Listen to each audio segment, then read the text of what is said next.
Welcome to Metro Talk. I'm Kent Shuffle. Thanks for being with us. Jim Schrader, the publisher of the Telegraph, is alongside. Welcome, Jim. Hi, Kent. And Pat Gowan, one of the editors with the Post-Dispatch, is here as well. Welcome, Pat. Hi, Kent. Pat, we had a discussion a few weeks ago about the situation involving Circuit Judge Barbara Crowder and her gifts from, her campaign donations, I should say, from asbestos attorneys, and she's the judge who hears the asbestos cases. Now some of the Republican County board members in Madison County are calling for her resignation. Should she resign? Well, hardly my place to say if she should resign, but I don't think she should resign just because the Republicans of the Madison County say so. She's a Democrat. They're elected the first time in partisan election. She was elected as a Democrat, and the Republicans wouldn't miss a chance to go after a Democratic judge any more than Democrats would miss a chance to go after a Republican judge. We just don't generally have very many of those. Obviously, there are questions about integrity that have lingered about this. Was it good sense for her husband, her campaign manager, to solicit contributions from people who practice law in front of her, and especially to suggest, as one law firm has said, suggested a specific amount of $10,000 each, which is a lot of money. On the other hand, judges get all the campaign money they get from lawyers. Pretty much nobody else gives to them. And she's got a retention election coming up, so she may need cash to run that campaign, and the money's got to come from somewhere. I think it's a reasonable time for everybody to step back, no matter what Judge Crowder should do. And by the way, the chief judge has reassigned her to sort of minor cases, and I think the chief judge, Ann Callis, has been very upset by this. It's very clear that she feels the weight of this in many ways. I think this has been a very upsetting event to the judiciary of Madison County, if nothing else, by throwing a spotlight on an arena that's often criticized as maybe being too friendly to plaintiffs, and these were plaintiffs' lawyers. But backing off all that, I think it's time to look at whether we ought to be electing judges in campaigns where money is raised. Missouri, large jurisdictions do not do this. Maybe we ought not do it either. We ought to take a better look at that. I think we also ought to take another look at the way these cases are scheduled and docketed. This is a very unusual docket schedule, where the asbestos cases are assigned trial dates, apparently even before the lawsuits to fill them have been filed. If you're practicing law with an asbestos specialty and you've got a lot of cases, you can get trial dates set in advance. It strikes me that it doesn't mean that the system is unfair, but if you're going to make money like they make money, it's on volume. The more cases you can get through the courts, the more cases you can get trial dates for, which generally is the catalyst for getting a settlement. There aren't that many trials. The more of them you can do, and the faster you can do them, the more money you make. So an efficiently run docket is a gold mine to the lawyers on both sides, prosecution and defense, I would think. And this process certainly seems to be intended to maximize their profits by maximizing the speed with which cases get through the courts. On the other hand, sometimes these people who are suing are very ill and may be dying, and a quick resolution of those cases is in their best interest as well. So it all deserves a closer look. I think it needs to focus on more than just Judge Crowder and whether what she did was wrong, and I think it needs to focus on the totality of her career and whether this is some aberration, whether this was a misstep that was sort of part and parcel to the way they've got to raise money, or whether this represents some deeper corruption on her part, which I haven't heard anyone suggest or provide evidence about. You mentioned Chief Judge Ann Callis. She has refused to discuss this case in public. Is that the right move on her part, or since this is an elected official, should she be having discussions? I think there's a misunderstanding about Judge Callis's role in this, to the extent that these judges are separately elected and separately selected.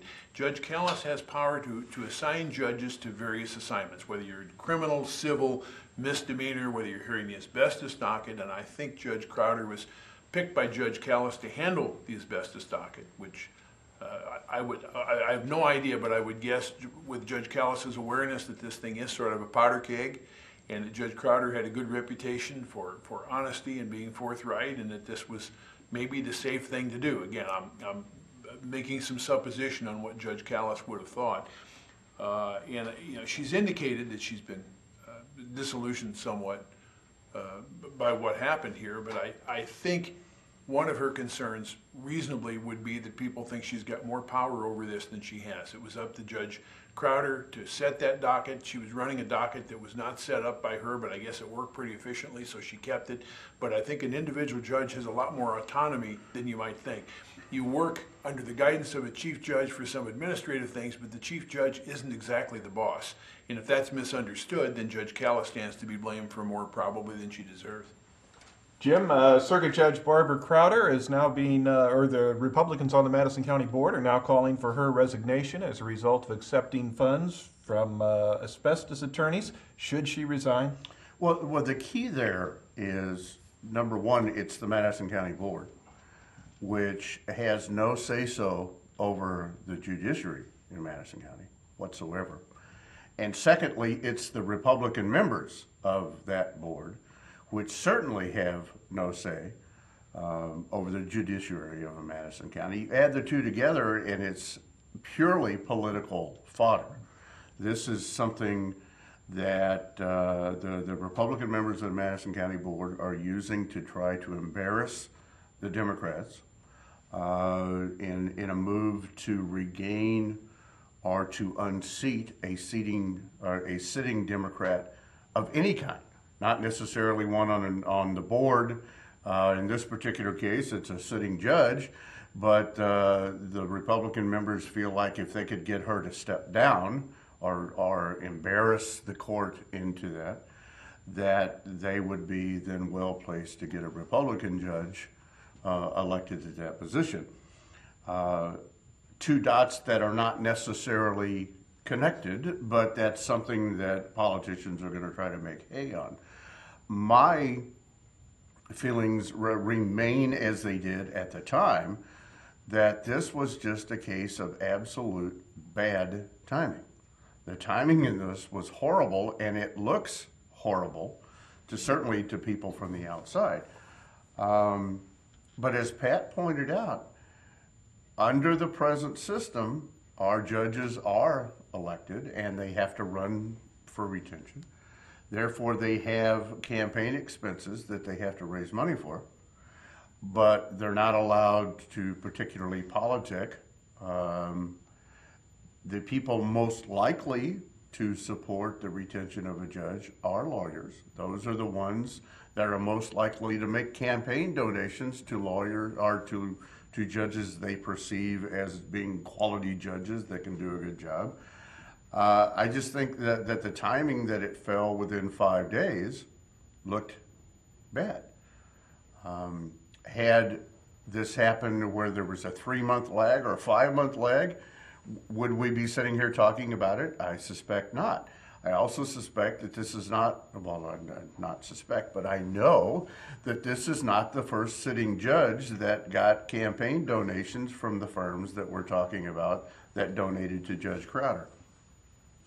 I think Judge Callis did what she felt like had to be done under the circumstances to try to continue to cast the Madison County Judiciary in the best light and the most favorable light, that we're kind of shunning any appearance of misdeeds here by reassigning Judge Crowder.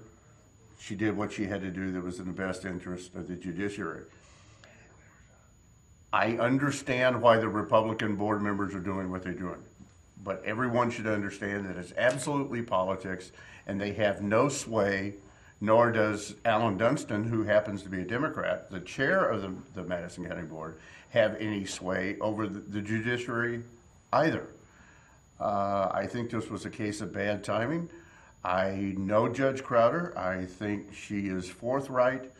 Maybe this shines a spotlight on the fact that we may need to change how we go about choosing our judges in Madison County, or excuse me, in the state, and I would certainly support that. I don't like the idea of judges having to run for retention or to mount campaigns. My feelings are they should be there in the courthouse in their black robes, meting out justice according to the laws that are in place. We need to take a break. We'll have more Metro Talk in just a moment. Hello and welcome to the Lewis and Clark Minute. Today we're going to check out the music program with Dr. Teresa Crane. Have you always wanted to learn how to play the piano? Maybe you wanted to learn Beethoven's For Elise.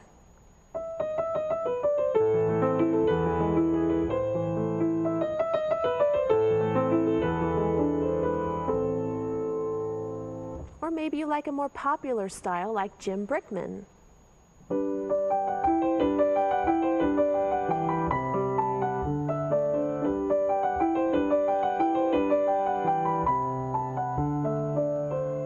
Or maybe you like jazzy blues.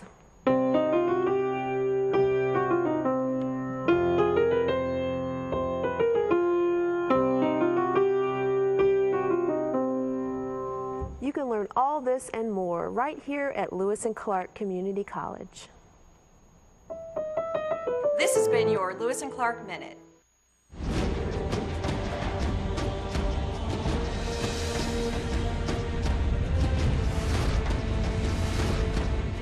When you open a book, you can explore new lands, make new friends, and discover new adventures. There are amazing possibilities when you open your mind to reading. Explore new worlds. Read. 60-inch screen, high definition. Football season is coming up. You can watch it right here. What do you think? I'll take it. Huh? Yeah, that's what I'm talking about.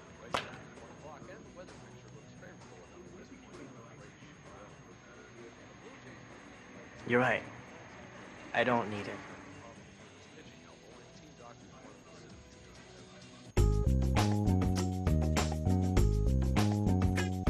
This is Metro Talk. I'm Kent Sheffel. Pat Gowan and Jim Schrader are here as well. Jim, Governor Quinn has signed legislation that blocks some union leaders from taking part in the state's pension system. Was that a good move by Quinn? Well, it blocks some future union members from taking advantage of, or so-called taking advantage of the pension system. This legislation came out of highly reported couple of union representatives for teachers union who spent basically one day in class as a substitute teacher, one day each, and therefore, according to the guidelines that were then in place, qualified for the teacher's pension, which is a good gig if you can get it. They have been doing work with the teachers' unions, but they were not, classroom educators by any stretch of the imagination. Nothing illegal was done. It's just another one of those loopholes that needed to be closed. I suspect that there are abuses in other areas that haven't drawn attention yet that probably need to be investigated as well. In this particular case, to the common man, you said, what do you mean they spent one day in a classroom and qualified for a pension, a generous pension, by the way? How could that possibly be? It was legal. It was something that the laws and the rules in place at that time would allow. This is one loophole that's being closed now. There are others that probably need to be closed. We read all the time about somebody who qualifies for a full pension in government service, retires at that job, goes to work for another 5 or 6 years somewhere else, qualifies for a full pension or a generous pension for that job as well. The pension obligation is what has, in private business, would be bankrupted the state of Illinois. I think the pension obligation is somewhere in the neighborhood of $85 billion in unfunded pension liabilities eventually, which is what, 2.5 times our annual budget, which is only about $33 billion to operate the whole state. These loopholes need to be closed, and as they are identified, hopefully they will continue to be. That gives us basically no relief for past ills, But hopefully going forward, we can tighten some of these loopholes and cut down on some of these abuses, which just end up being, I guess, good for those that are collecting them, but certainly horrible for the taxpayers that have to fund them. Pat, Governor Quinn has signed legislation that says union leaders cannot receive state pensions. Was that a good move on the governor's part? Well, it may have been. I don't know how it came to be, but I think I know. And what I think happened was you had somebody who was a teacher for 17 years, needed 20 to be vested in a pension, and was going to become a full-time teachers union member. And it seemed like a good idea to preserve that person's pension, to allow that person to stay in the state teacher's pension. The union paid the employer's share in every one of these cases, and the employee paid as well, the same share, I guess, as if he or she had remained a teacher. The amount of burden that's actually put on the retirement system, if it were properly funded, is probably minimal, although there may have been some. And I'm not saying it was ever a good idea, but I think what happened is it got to the point where you had outliers who found, well, golly, I can get in it by teaching one day. I don't think that was what was ever intended. And getting rid of that probably makes very good sense. But I think mostly this probably has been used by career teachers who went into union work, who were going to be shorted on their public pension if they didn't stay, and that the teachers union probably couldn't afford a very good pension program of its own. I don't know, I'm going back to the day. But those are the circumstances under which this evolved. I don't think they were necessarily evil or bad or even expensive to the taxpayer at the time it happened. My main complaint about the controversy about this is twofold. One is that the outliers are the ones that get the attention when a lot of them probably are not the outliers, but the other one is worse. That is that it creates more of the atmosphere that the people who are in the pension system have caused the problem, and they did not. Not the people, not the teachers, not the police officers, not the firefighters, the people in the various pensions that are underfunded. There aren't state firefighters much, I guess, but the state police. The people in those systems obtained their pensions as a good faith perk. If you think the pensions were too high, go back to the people who negotiated the pensions years ago, maybe decades ago. If you want to blame somebody for the $83 billion hole we've gotten in the pensions, blame the legislators and the governors from years ago, decades ago, who kept saying, okay, well, we'll use our revenue for this and that, and we'll just short the pensions and we'll catch up later. And eventually they never caught up later. The people in those systems earned that as good faith. And the idea that they are now the pension problem is ridiculous. They aren't the problem. The legislators and the leaders who failed to fund this at the time when they knew full well they needed to, they're the ones you've got to hold responsible. Now, that's not an answer to to fix the problem. Little things like taking these union people out aren't the answer to the problem either. It's a much greater issue than that. And it takes a smarter person than I. There are a number of proposals on the table. Most everybody aware of public affairs knows what those are. And no matter how they fall, it's going to be a burden on somebody somewhere along the line. But I just hate to see this problem misunderstood, and this side of the issue sort of draws public understanding, sort of skews public understanding of how things got to be the way they are. We'll have a short break and be back with more Metro Talk right after this. Hello and welcome to the Lewis and Clark Minute. Today we're going to check out the radio broadcasting program in WLCA with Mike Lemons. Have you ever listened to your favorite radio station or your favorite disc jockey and say, you know, I could do that? Or maybe you're the type of person who says, I could never do something like that. Well, with the help of first-year mass comm student John, we're going to show you just how easy it is. Each voice intro starts with talking about the band that just played, and we add a station identifier. Next, you want to offer some information that may be of interest to your audience. And finally, tell the listeners what the next song is, who sings it, followed by another station identifier. John will do one live now. Silver Sun Pickup Substitution on WLCA. The Big Pink released their debut album called A Brief History of Love. The single is off that album. It's The Big Pink with Dominoes. It's on College Radio's Best 89.9. This has been your Lewis and Clark Minute.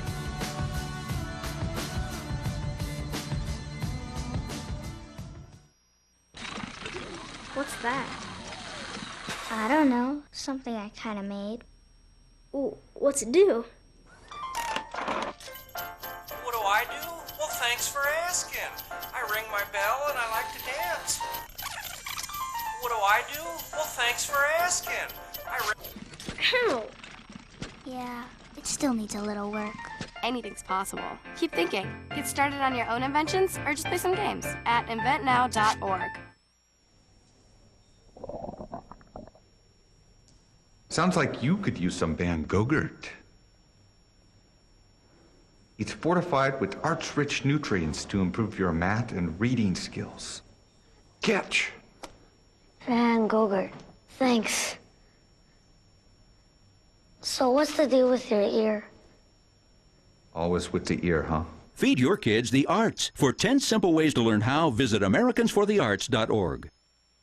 This is Metro Talk. I'm Kent Sheffield. Pat Gowan's alongside. Jim Schrader's here. Pat, Illinois Senate President John Cullerton says he thinks a cell phone ban while you're driving may be inevitable. Bottom line is it time for a ban on cell phones in the car?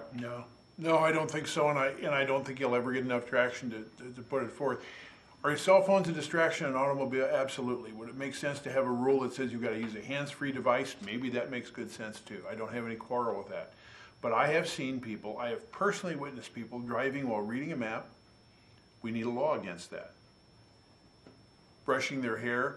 Absolutely. I don't need to brush my hair, so yeah, law against that. I've seen people reading a book. I've seen people reading newspaper. I don't think newspaper readers should be penalized no matter where they read it. We'll just have to live with it. And if it's a textbook, it's okay. I am safer driving with the radio off, I think. Most circumstances, maybe not always, maybe it helps keep me awake, but I certainly am safer if I'm not putting a CD in or taking a CD out of my stereo while I'm driving. Do we need a specific law that says I can't do that? Smokers, good God. Have you ever driven with a smoker who dropped a cigarette in his lap? Because I have, and driving ceases. Until the cigarette is located, there is no driving going on. Definitely need a law against that. Smoking and driving ought to be absolutely against the law.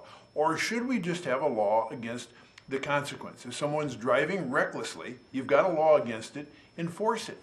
Give it a stiff penalty. It doesn't matter whether he's driving recklessly because his crotch is on fire or because he's got a telephone call. It doesn't matter. So that's what we ought to be addressing with the law. I point out that one of the cases that gave particular attention to this, the case of the young man in the pickup truck that caused the multiple school bus pileup down on Interstate 44 southwest of the St. Louis area. In his case, he's a perfect example of what's wrong with this in a way because he was texting repeatedly and is now being blamed for causing the accident while texting. It's illegal in Missouri for someone his age to be texting. I underscore again, it was already illegal for him to do what he was doing, and he was doing it anyway. I just don't think we ought to treat the symptom. I ought to think we ought to treat the disease. Well, as a former cigarette smoker in the 70s that wore double knit pants, I can attest to the fact that if you dropped a cigarette in your lap while you were driving the car, all driving ceased until you found that cigarette. Cell phone use in the car, we're going to ban it. Okay, does that mean we're going to ban talking on the phone? Does that mean we're going to ban texting on the phone? Does that mean we're going to ban looking at the pictures that somebody emailed you on your phone? Does that mean, what all does it mean? Many cars now are sold with Bluetooth built into the radio system, where you can make calls, answer calls, and talk on calls and never touch your cell phone. I happen to use a hands-free device that hangs on my ear. It's a Bluetooth. If I want to call Pat Gowan, I hit the side of my ear, the little button on the side of this piece, and it says call Pat Gowan. I never touch my phone. I don't dial my phone. I don't answer my phone.